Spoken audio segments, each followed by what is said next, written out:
शरद पूर्णिमा व्रत कथा।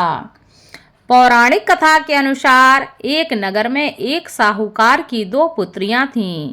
दोनों ही पूर्णिमा का व्रत रखती थीं। बड़ी पुत्री व्रत पूरा करती थी, लेकिन छोटी पुत्री व्रत को बीच में ही अधूरा छोड़ देती थी, जिसके कारण छोटी पुत्री को संतान की प्राप्ति में दिक्कतों का सामना करना पड़ रहा था। उसकी संतान जन्म लेते ही मृत्यु को प्राप्त हो जाती थी। जब छोटी पुत्री ने पंडितों से इसका कारण पूछा तो उन्होंने बताया कि ऐसा तुम्हारे व्रत अधूरा छोड़ने के कारण हो रहा है। नहीं, इसका उपाय पूछने पर उन्होंने बताया कि यदि तुम पूर्णिमा का व्रत पूरे विधि विधान के साथ करोगी तो निश्चित रूप से तुम्हें संतान सुख की प्राप्ति होगी।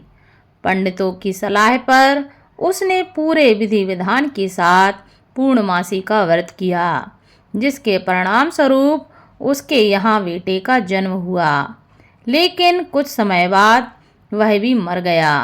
इसके बाद उसने बच्चे की देह को एक पाटे पर लेटाकर ऊपर से कपड़ा ढक दिया।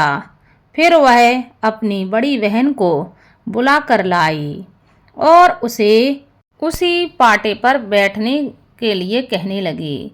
बड़ी बहन जब उस पर बैठने लगी तो उसका लहंगा बच्चे को छू गया और वह जीवित होकर रोने लगा। यह देखकर उसकी बड़ी बहन ने कहा कि तू मुझे कलंक लगाना चाहती थी कि मेरे बैठने से यह मर गया।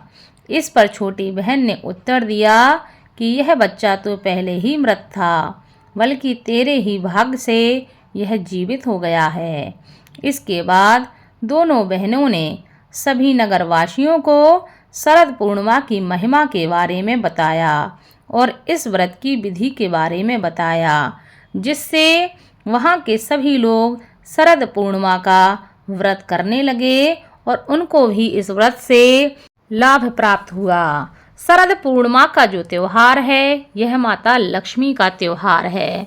माना जाता है कि शरद पूर्णिमा के दिन माता लक्ष्मी पृथ्वी पर आकर रात्रि में भ्रमण करती हैं और वह देखती हैं कि किस घर में उनका पूजन किया जा रहा है। जिस घर में माता लक्ष्मी का शरद पूर्णिमा के दिन विधि विधान से पूजन अर्चन किया जाता है, वहाँ पर माता लक्ष्मी निवास करती हैं। वहीं अगर जिस घर में उनका पूजन नहीं किया जाता, माता लक्ष्मी रुष्ट हो जाती हैं। माता लक्ष्मी की कृपा प्राप्ति के लिए पूर्णमासी पर माता लक्ष्मी का पूजन अवश्य करना चाहिए। वैसे तो इस दिन चंद्रमा का पूजन का विधान शास्त्रों में बताया गया है, लेकिन माता लक्ष्मी का पूजन भी इस दिन अति आवश्यक होता है। ऐसा करने से आपके जीवन में कभी भी धन सुख संपत्ति की कमी नहीं होती। शास्त्रों के अनुसार शरद पूर्णिमा के दिन रात्रि में खीर बनाकर चंद्रमा की परछाई में रखने के बारे में बताया गया है। माना जाता है कि चंद्रमा की रोशनी में खीर को रखकर उसको रात भर छोड़ देना चाहिए। उसके बाद जब आप उसको सुबह ग्रहण करते हैं तो वह आपके स्वास्थ्य के लिए बहुत ही लाभप्रद होती है।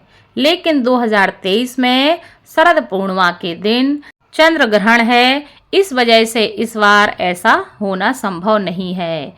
या तो ग्रहण समाप्ति के बाद आप चाहें तो खीर बना सकते हैं, नहीं तो उसके पहले खीर बनाना आपके लिए शुभदायक नहीं होगा, क्योंकि अगर आप पहले खीर बनाएंगे तो वह चंद्र ग्रहण के दौरान दूषित हो जाएगी।